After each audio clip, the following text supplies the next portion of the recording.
Well, my first accomplishment in my career was when I was in TMIC, and there was an exam that if I didn't pass it, it would be without the certificate. I will be without the certificate of Sigma Pro, and the certificate matters a lot to me because I like it too much because it's what I want to do in the future and in my work, and it's very important for the job that I want this certificate because it's from quality and it's very important to me.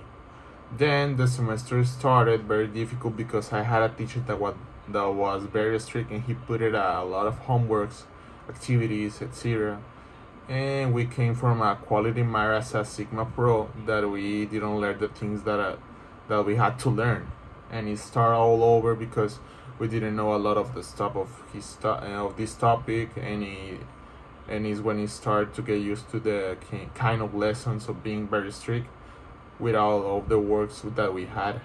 Then the months go on, and I ended passing the exam, and I had the certificate that I wanted so much, and that's it. I have the quality certificate, and it's very accomplished. It's a truly accomplished for me. Thank you, teacher.